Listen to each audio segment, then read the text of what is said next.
हाँ जी, नमस्कार। स्वागत है आप सभी का ओम नर्सिंग क्लासेस के इस यूट्यूब चैनल पर। आज हम लोग डिस्कस करने वाले हैं बीटीएससी की जो बिहार तकनीकी सेवा आयोग ने 2025 के अंदर जो स्टाफ नर्स की जो वैकेंसी निकाली थी, उस पे क्या है कि अभी कौन स्क्रूटनी फॉर्म भरा जाएगा। ठीक है, अभी उन्होंने क्या है रिजल्ट दिया था, रिजल्ट नहीं दिया था बट उन्होंने क्या पासिंग जो क्राइटेरिया है उसको दिया था। ठीक है, जो कैंडिडेट पास है और short list sorry pass out नहीं है। ठीक है, तो पास्ड नहीं है उनको तो कुछ करना नहीं है। ठीक है, नेक्स्ट तैयारी करें सुनहरे भविष्य के लिए। ठीक है, जो कैंडिडेट पास है उनके लिए क्या है एक स्क्रूटनी फॉर्म भरा जाएगा। ठीक है, अभी 4-5 दिन ही हुए हैं रिजल्ट सॉरी वो स्कोर कार्ड दिए हैं। ठीक है, तो सबसे पहले बात करते हैं यहाँ पे जो मिनिमम क्वालिफाइंग मार्क्स क्या रहने वाले थे। ठीक है, जनरल ईडब्ल्यूएस अदर स्टेट के लिए 40% मार्क रहने वाले थे। ठीक है, बैकवर्ड क्लास यानी पिछड़ा वर्ग बीसी के लिए 36.5% मिनिमम क्वालिफाइंग मार्क्स रहने वाले थे। ठीक है, फिर आता है एक्सट्रीमली बैकवर्ड क्लास यानी ईबीसी अत्यंत पिछड़ा वर्ग, इनके लिए 34% रहने वाले हैं। ठीक है, फिर SC ST women and disabled PWD। ठीक है, इनके लिए SC ST महिला एवं दिव्यांग के लिए 32% आपको 100 में से नंबर लाने थे। जिस कैंडिडेट के नंबर का मतलब ये हो गया कि आप 100 में से 40 नंबर लेके आ रहे हैं तो आप पास हैं। ठीक है, जनरल से मतलब 36.5% आप लेके आ रहे हैं, मतलब 100 में से आपके 36.5 क्वेश्चन राइट हो रहे थे। इसका मतलब आप है कि आप पिछड़ा वर्ग से पास हैं। ठीक है, तो इसका मतलब तो ये हो गया। ठीक है, तो यहाँ पे कुछ कैंडिडेट की क्या है कि मैंने पिछला वीडियो बनाया था उसमें क्या कैंडिडेट बोल रहे हैं कि आपने इतना मेरिट हाई कैसे बता दिया। ठीक है, तो मेरे कहने का मतलब ये है कि लोगों के जितने नंबर हैं, ठीक है, स्टूडेंट के जितने नंबर हैं उनके हिसाब से मैंने बताया था। ठीक है, मैंने पूरा एवेल्यूशन किया था। और अभी जो यूट्यूब पे वगैरह जितने भी क्लासेस है वहाँ पे बताया जा रहा है कि मेरिट इतना कम जाएगा। तो अभी मैं विश्लेषण ये कर रहा हूँ कि कम जाने का अगर मेरे हिसाब से जो कैंडिडेट के नंबर है उनके हिसाब से तो वो रहने वाली मेरिट, बट कम किस कंडीशन में जाएगी वो ये है कि अभी क्या मैक्सिमम कैंडिडेट यहाँ पे राजस्थान से है। ठीक है, जो पहले जिनके पास एक्सपीरियंस है वो भी काफ़ी कैंडिडेट राजस्थान के हैं। तो अभी क्या राजस्थान के अंदर CHO और स्टाफ नर्स राजमेस के जितने भी रिजल्ट है वो अभी 1-2 दिन में आने वाले हैं। ठीक है, और 22 तारीख को या 24 तारीख को राजस्थान के अंदर स्वास्थ्य मेला है। तो वहाँ पे कैंडिडेट क्या है कि रोजगार मेले के अंदर ज्वाइनिंग लेने जाएंगे तो रिजल्ट भी वहाँ पे अपडेट कर दिया जाएगा। जिसका राजस्थान के अंदर हो गया तो वो बिहार के अंदर ज्वाइन नहीं करेगा। कहने का मतलब है जिसका घर के पास हो गया तो वो इतना दूर नहीं आएगा। ठीक है, तो बिहार के लोगों को इसमें फ़ायदा है। ठीक है, आप ओम नर्सिंग चैनल है इसको विजिट करते रहिएगा। ठीक है, तो सबसे पहले हम बताते हैं कि यहाँ पे 40% मार्क्स दे रखा है। तो आप सबसे पहले 40% मार्क्स दे रखा है तो इसका मतलब ये है कि आप इसका मैंने पिछले में बताया था 58 से 60। ठीक है, किसी भी कंडीशन में। ठीक है, ये 55 से नीचे नहीं रहने वाला है जनरल का मेरिट। ठीक है, कैंडिडेट के कुछ भी जनरल बॉयज़ का तो आप 55 से ऊपर ही मानिए। ठीक है, क्योंकि 55 मिनिमम।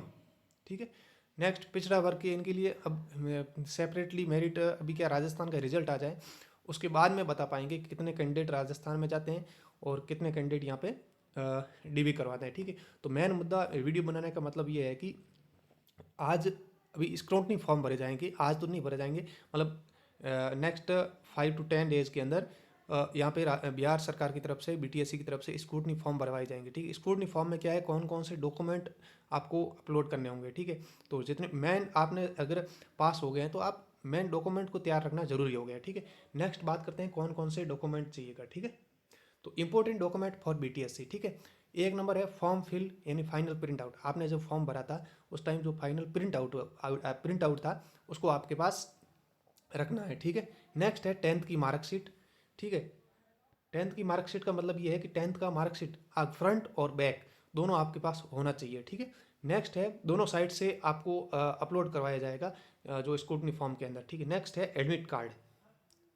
जब आपका जो परीक्षा केंद्र था, ठीक है, जो एग्ज़ाम सेंटर था वहाँ पे जो आप एडमिट कार्ड लेके गए थे वही एडमिट कार्ड चाहिए। एक तो आप जो साइड से मिला है वो एक बार वो नॉर्मल वो निकलवा दीजिए, बट जो आपने उस जो एडमिट कार्ड था उसके नीचे लिख रखा है कि आप जिस टाइम एग्ज़ाम दे रहे थे उसमें जिस प्रीवेक्शन ने जो हस्ताक्षर किए थे, आपके अंदर एंट्री हुई थी वहाँ पे जो एक सील लगी थी, वो एडमिट कार्ड आपके पास होना ज़रूरी है।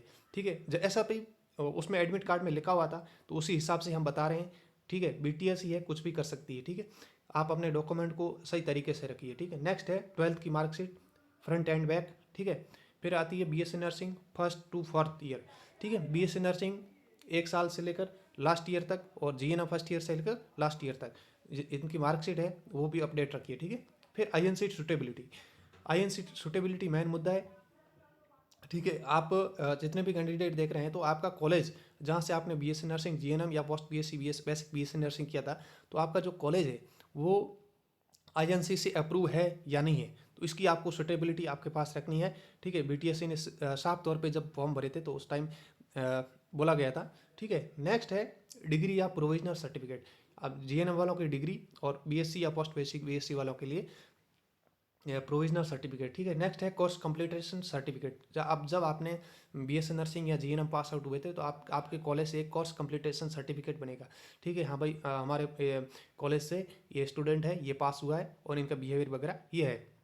नेक्स्ट है कास्ट सर्टिफिकेट। कास्ट सर्टिफिकेट जो बिहार के कैंडिडेट है जिनके हॉरिजेंटल रिजर्वेशन के लिए जिन्होंने अप्लाई किया था, SC ST OBC BC और PWD जिनके, इनके भी कास्ट सर्टिफिकेट आपके पास होने चाहिए, ठीक है। नेक्स्ट है डोमिशियल सर्टिफिकेट। डोमिशियल सर्टिफिकेट का मतलब ये हो गया आप मूल निवास, बिहार के लोगों को ये चाहिए, अदर स्टेट वालों को नहीं चाहिए, ठीक है। नेक्स्ट है Bihar nursing council registration.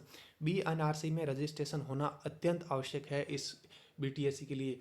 BTSC का नियम है आपको बाहर फेंकेगी हमेशा, ठीक है। तो आप जितने भी कैंडिडेट देख रहे हैं, तो जब इनका फॉर्म अप्लाई करवाया गया था तो उस टाइम ये बोला गया था, आप कुछ कैंडिडेट के पास में क्या है BNRC का रजिस्ट्रेशन नहीं था, तो स्लिप से फॉर्म भरने का BNRC ने के वापस से लेटर निकाला था कि अब अगर आपके पास BNRC का रजिस्ट्रेशन नहीं है तो आप स्लिप से फॉर्म भरें, ठीक है। और जब डॉक्यूमेंट वेरिफिकेशन होंगे तो आपके पास BNRC का रजिस्ट्रेशन होना अत्यंत आवश्यक है, ठीक है। तो आप सबसे पहले देखिए कि BNRC का रजिस्ट्रेशन है तो उसमें क्या है कि जिस टाइम आपने फॉर्म भरा था उस टाइम आपने स्लिप से फॉर्म भरा। BTSC तो शुरुआत में यही लिखा था कि आप जिस टाइम फॉर्म भर रहे हैं उस टाइम आपके पास या तो आप स्लिप से फॉर्म भरिए, ठीक है। स्लिप से, जिसने स्लिप से फॉर्म नहीं भरा अब कटवा रहे हैं उनका अभी BTSC ही जाने कि भाई वो क्या करेगी आपके साथ, ठीक है। तो जो रूल्स एंड उसके जो रेगुलेशन थे उसमें यही था, जिस टाइम फॉर्म भर रहे हैं उसके पास उस टाइम आपके पास BNRC का रजिस्ट्रेशन या BNRC की स्लिप होनी अत्यंत आवश्यक है, ठीक है। अब DV के टाइम आप फाइनल के लिए जो भी कैंडिडेट फाइनल में जा रहे हैं तो उनको BNRC का जिस DV में रजिस्ट्रेशन चाहिए, ठीक है। नेक्स्ट है आधार कार्ड, फिर है पैन कार्ड, फिर है ID और फिर है करेक्टर सर्टिफिकेट। करेक्टर सर्टिफिकेट आपका कॉलेज से बनेगा, ठीक है। तो जितने भी कैंडिडेट देख रहे हैं करेक्टर सर्टिफिकेट तो कॉलेज से बन जाएगा। तो मेन मुद्दा यही है कि BNRC का रजिस्ट्रेशन, ठीक है, और INC सुटेबिलिटी ये अपने पास रखिए। और thank you for watching this video. जितने भी कैंडिडेट इस वीडियो को देख रहे हैं तो अपने फ्रेंड के साथ शेयर करें, और जितने भी देख रहे हैं सब्सक्राइब जरूर करें, क्योंकि हम आपको पल पल की अपडेट देते रहेंगे। मेन है डॉक्यूमेंट की अपडेट देते रहेंगे, और जो भी कैंडिडेट BNRC के अंदर रजिस्ट्रेशन है उनके बारे में एक सेपरेट वीडियो बनाएंगे, ठीक है। आप जितने भी कैंडिडेट देख रहे हैं तो सब्सक्राइब करें। Thank you for watching this video.